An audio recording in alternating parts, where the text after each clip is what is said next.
Cambridge English, IELTS 12, Tests 5 to 8. Published by Cambridge University Press and Cambridge English Language Assessment 2017. This recording is copyright. CD 1. Test 5. You will hear a number of different recordings, and you will have to answer questions on what you hear. There will be time for you to read the instructions and questions, and you will have a chance to check your work. All the recordings will be played once only.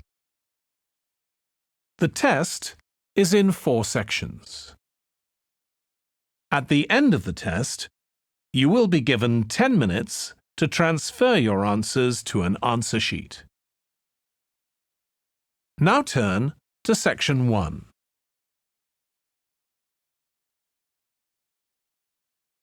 Section 1. You will hear a man inquiring in a tourist centre about activities suitable for families.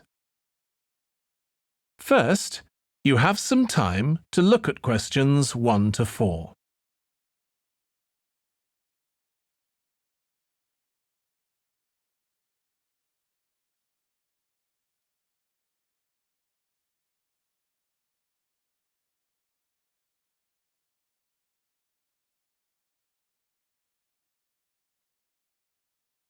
You will see that there is an example that has been done for you.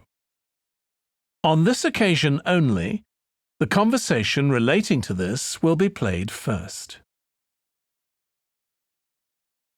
Hi, can I help you? I'd like to find out if you have any excursions suitable for families. Sure.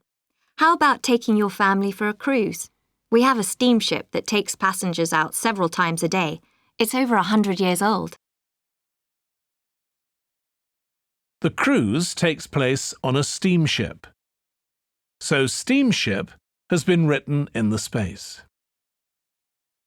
Now we shall begin. You should answer the questions as you listen because you will not hear the recording a second time. Listen carefully and answer questions 1 to 4. Hi, can I help you? I'd like to find out if you have any excursions suitable for families. Sure. How about taking your family for a cruise? We have a steamship that takes passengers out several times a day. It's over 100 years old. That sounds interesting. How long is the trip? About an hour and a half. And don't forget to take pictures of the mountains. They're all around you when you're on the boat and they look fantastic. Okay. And I assume there's a cafe or something on board? Sure. How old are your children? My daughter's 15 and my son's 7. Right. Well, there are various things you can do once you've crossed the lake to make a day of it. One thing that's very popular is a visit to the country farm.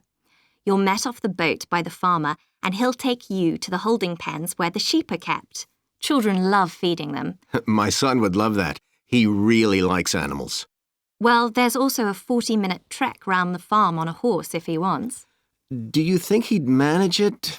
He hasn't done that before. Sure. It's suitable for complete beginners. Good. And again, visitors are welcome to explore the farm on their own, as long as they take care to close gates and so on. There are some very beautiful gardens along the side of the lake which also belong to the farm. They'll be just at their best now. You could easily spend an hour or 2 there. Okay, well, that all sounds good. And can we get lunch there? You can, and it's very good, though it's not included in the basic cost. You pay when you get there. Right. Before you hear the rest of the conversation, you have some time to look at questions 5 to 10.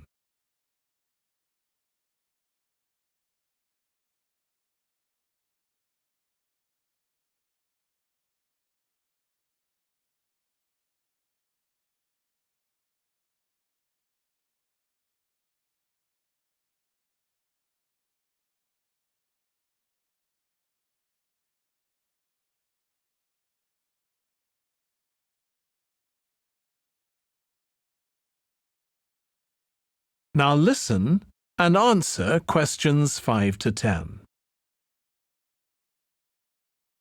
So, is there anything else to do over on that side of the lake? Well, what you can do is take a bike over on the ship and then go on a cycling trip. There's a trail there called the Back Road. You could easily spend 3 or 4 hours exploring it, and the scenery's wonderful. They'll give you a map when you get your ticket for the cruise. There's no extra charge. What's the trail like in terms of difficulty? Quite challenging in places. It wouldn't be suitable for your 7-year-old. It needs someone who's got a bit more experience. Well, my daughter loves cycling, and so do I, so maybe the two of us could go, and my wife and son could stay on the farm. That might work out quite well. But we don't have bikes here. Is there somewhere we could rent them? Yes, there's a place here in the city. It's called Ratcheson's. I'll just make a note of that. How do you spell it? Ratchesons.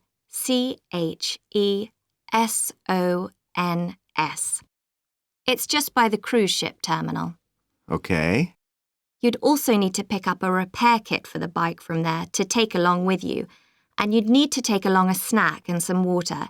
It'd be best to get those in the city. Fine. That shouldn't be a problem. And I assume I can rent a helmet from the bike place. Sure, you should definitely get that. It's a great ride, but you want to be well prepared because it's very remote. You won't see any shops round there or anywhere to stay, so you need to get back in time for the last boat. Yeah. So what sort of prices are we looking at here? Let's see. That'd be 1 adult and 1 child for the cruise with farm tour. That's $117, and an adult and a child for the cruise only, so that's $214 altogether. Oh, wait a minute. How old did you say your daughter was? 15. Then I'm afraid it's $267 because she has to pay the adult fare, which is $75, instead of the child fare, which is $22. Sorry about that. That's okay. So how do we find out? That is the end of section 1. You now have half a minute to check your answers.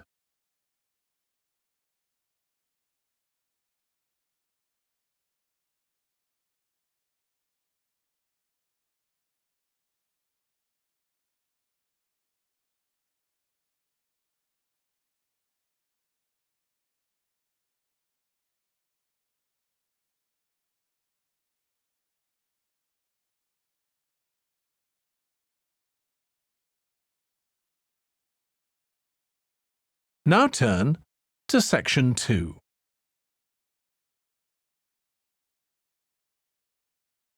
Section 2. You will hear a restaurant manager talking to a small group of new staff who are starting work as kitchen assistants in a restaurant. First, you have some time to look at questions 11 to 16.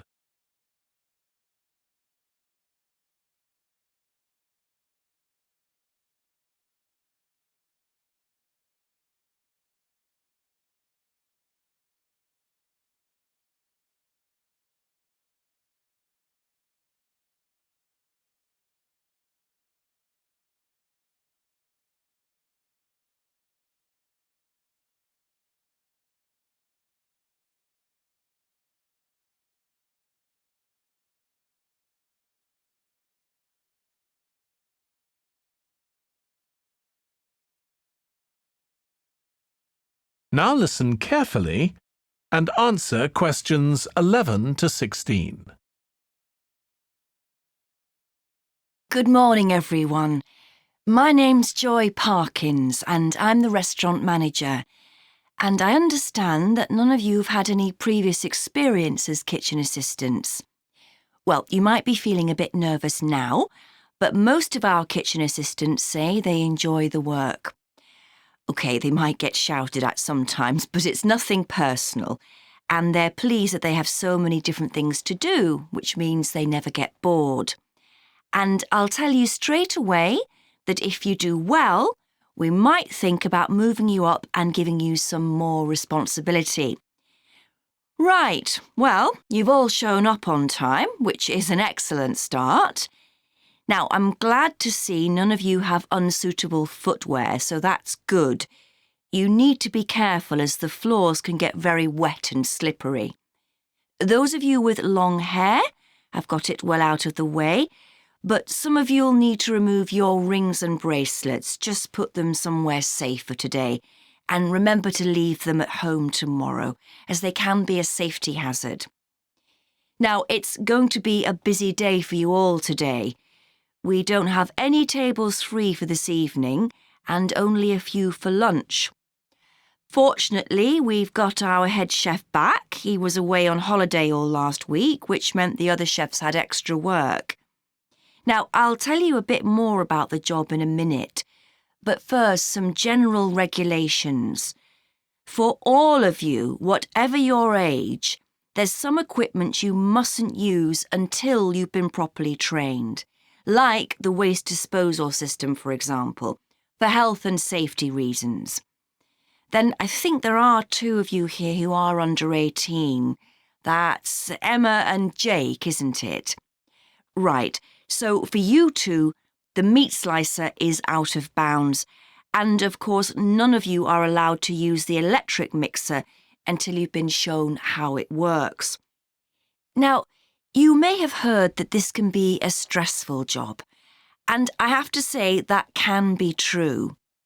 You'll be working an 8-hour day for the first week, though you'll have the chance to do overtime after that as well if you want to. But however long the hours are, you'll get a break in the middle.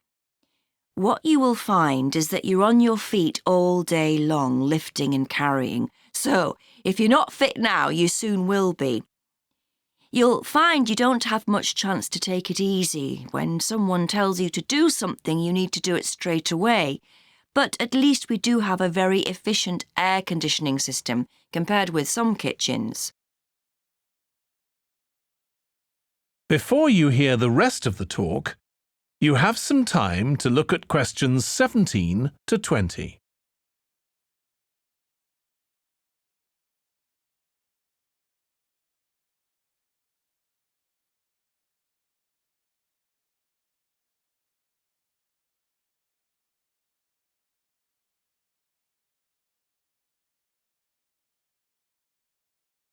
Now listen and answer questions 17 to 20. Now, let me tell you about some of the people you need to know. So, as I said, I'm Joy Parkins, and I decide who does what during the day and how long they work for. I'll be trying to get you to work with as many different people in the kitchen as possible, so that you learn while you're on the job. One person whose name you must remember is David Field. If you injure yourself at all, even if it's really minor, you must report to him, and he'll make sure the incident is recorded and you get the appropriate treatment. He's trained to give basic treatment to staff himself, or he'll send you off somewhere else if necessary. Then there's Dexter Wills. He's the person you need to see if you smash a plate or something like that. Don't just leave it and hope no one will notice. It's really important to get things noted and replaced, or there could be problems later. And finally, there's Mike Smith. He's the member of staff who takes care of all the stores of perishables.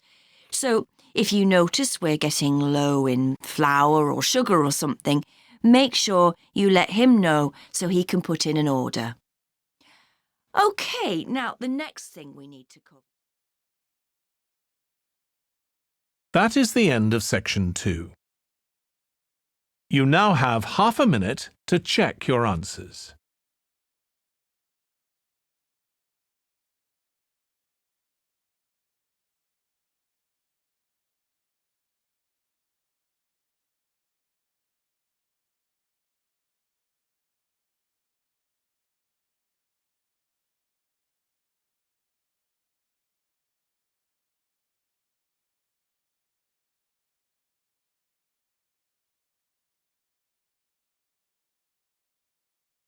Now turn to Section 3.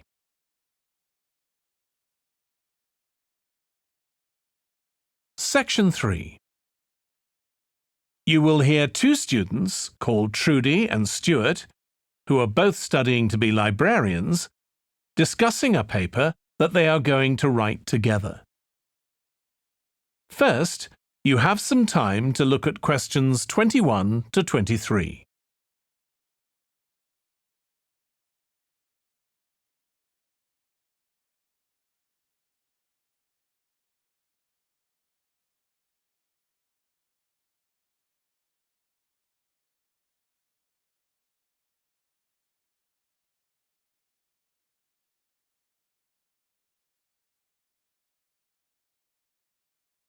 Now listen carefully and answer questions 21 to 23. OK, Stuart, we need to start planning our paper on public libraries. Have you thought of an angle yet? Well, there's so much we could look into. How libraries have changed over the centuries, for instance, or how different countries organise them. What do you think, Trudy?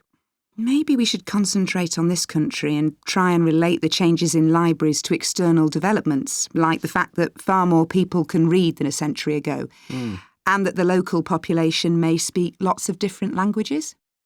We could include something about changes in the source of funding too. Yes, but remember we're only supposed to write a short paper, so it's probably best if we don't go into funding in any detail. Right. Well, shall we just brainstorm a few ideas to get started? OK. We obviously need to look at the impact of new technology, particularly the internet. Now that lots of books have been digitalised, people can access them from their own computers at home. And if everyone did that, libraries would be obsolete. Yes. But the digitalised books that are available online for free are mostly out of copyright, aren't they? And copyright in this country lasts for 70 years after the author dies. So you won't find the latest bestseller or up-to-date information. That's an important point. Anyway, I find it hard to concentrate when I'm reading a long text on a screen. I'd much rather read a physical book. And it takes longer to read on a screen. Oh, I prefer it. I suppose it's just a personal preference. I expect the libraries will go on evolving in the next few years. Some have already become centres where community activities take place, like local clubs meeting there. I think that'll become even more common. I'd like to think so. And that they'll still be serving their traditional function, but I'm not so sure. There are financial implications after all. What I'm afraid will happen is that books and magazines will all disappear and there'll just be rows and rows of computers. They won't look anything like the libraries we're used to. Well, we'll see. Before you hear the rest of the discussion, you have some time to look at questions 24 to 30.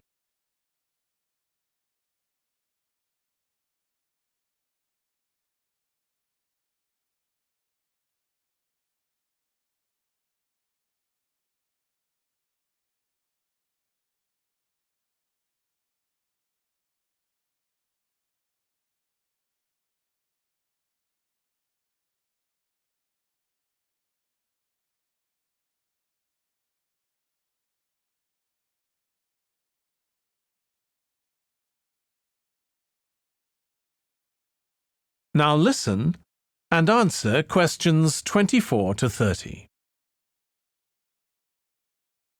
I've just had an idea. Why don't we make an in-depth study of our local public library as background to our paper? Yes, that'd be interesting. And raise all sorts of issues. Let's make a list of possible things we could ask about, then work out some sort of structure. For instance, we could interview some of the staff and find out whether the library has its own budget or if that's controlled by the local council. And what their policies are. I know they don't allow food, but I'd love to find out what types of noise they ban. There always seems to be a lot of talking, but never music. I don't know if that's a policy or it just happens. I've often wondered. Then there are things like how the library is affected by employment laws. I suppose there are rules about working hours, facilities for staff and so on. Right. Then there are other issues relating to the design of the building and how customers use it, like what measures does the library take to ensure their safety? They'd need floor coverings that aren't slippery, At emergency exits, for instance. Oh, and another thing, there's the question of the kind of insurance the library needs to have in case anyone gets injured. Yes, that's something else to find out. You know something I've often wondered? What's that? Well, you know they've got an archive of local newspapers going back years. Well, next to it, they've got the diary of a well-known politician from the late 19th century. I wonder why it's there. Do you know what his connection was with this area? No idea. Let's add it to our list of things to find out. Oh, I've just thought. You know, people might ask in the library about local organisations like sports clubs. Well, I wonder if they keep a database or whether they just look online. Right. I quite fancy finding out what the differences are between a library that's open to the public and one that's part of a museum, for example. They must be very different. Then something else I'd like to know is... That is the end of section 3. You now have half a minute to check your answers.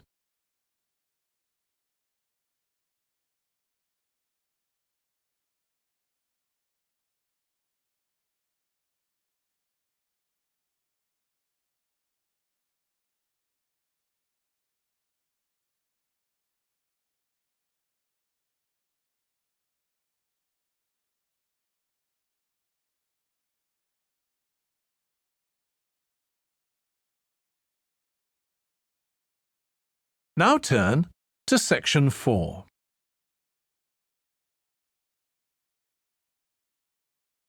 Section 4. You will hear part of a lecture for business students about business values. First, you have some time to look at questions 31 to 40.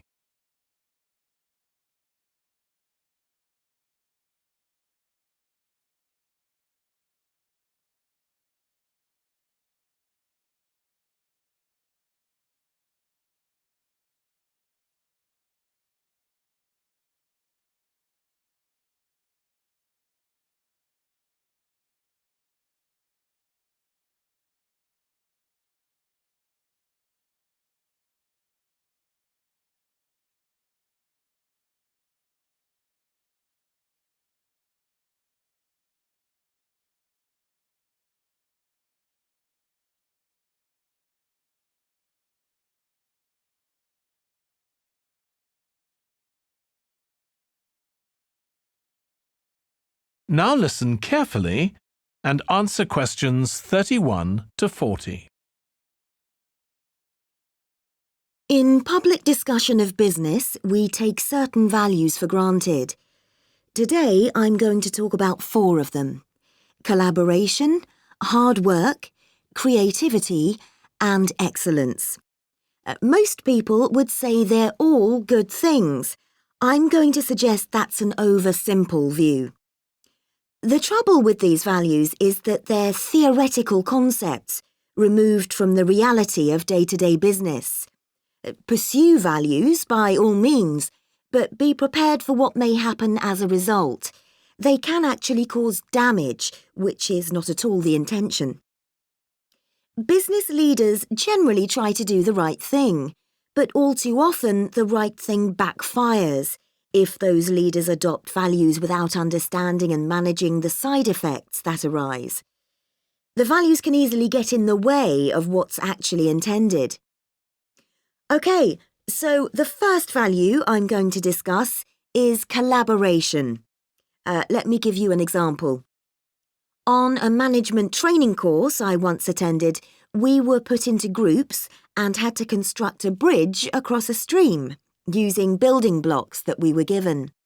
The rule was that everyone in the team had to move at least one building block during the construction. This was intended to encourage teamwork.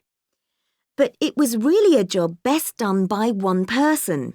The other teams tried to collaborate on building the structure and descended into confusion, with everyone getting in each other's way. Our team leader solved the challenge brilliantly.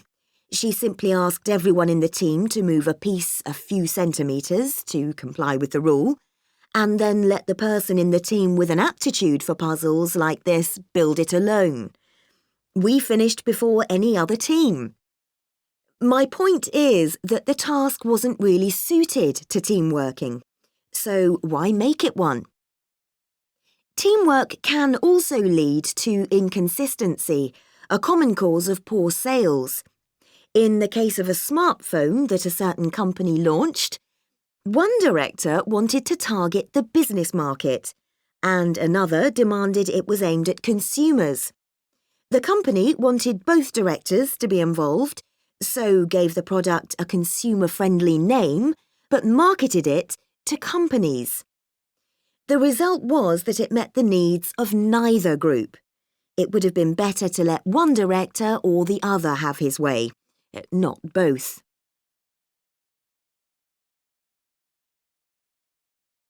Now, industriousness, or hard work. It's easy to mock people who say they work hard. After all, a hamster running around in a wheel is working hard and getting nowhere. Of course, hard work is valuable, but only when properly targeted. Otherwise, it wastes the resources that companies value most, time and energy, and that's bad for the organisation. There's a management model that groups people according to 4 criteria: clever, hard-working, stupid, and lazy. Here, lazy means having a rational determination not to carry out unnecessary tasks. It doesn't mean trying to avoid work altogether.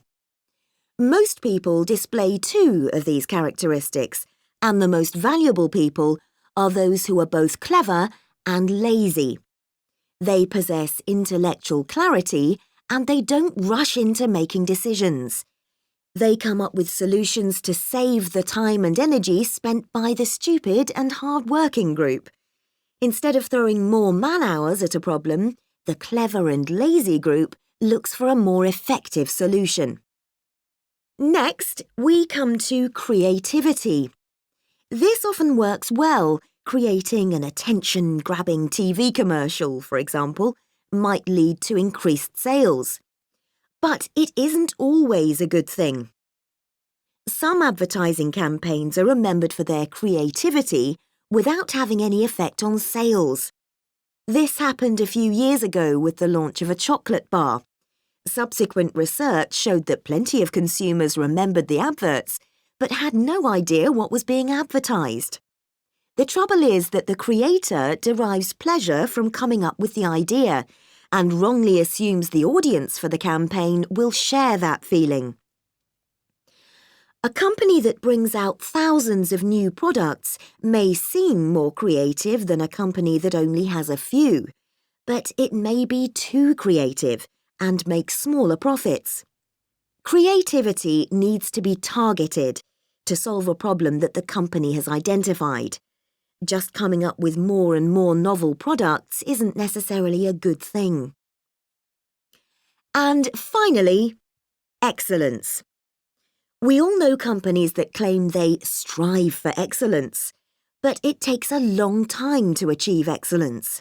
In business, being first with a product is more profitable than having the best product. A major study of company performance compared pioneers, that is, companies bringing out the first version of a particular product, with followers, the companies that copied and improved on that product. The study found that the pioneers commanded an average market share of 29%, while the followers achieved less than half that, only 13%, even though their product might have been better. Insisting on excellence in everything we do is time-consuming, wastes energy, and leads to losing out on opportunities. Sometimes second-rate work is more worthwhile than excellence. Make sure it's excellent sounds like a good approach to business, but the just get started approach is likely to be more successful. That is the end of section 4.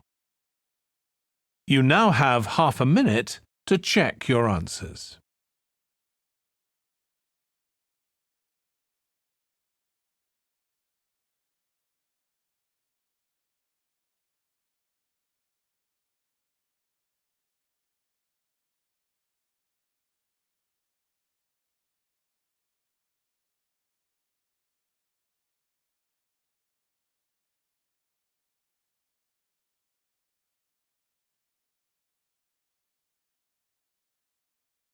That is the end of the listening test. In the IELTS test, you would now have 10 minutes to transfer your answers to the answer sheet.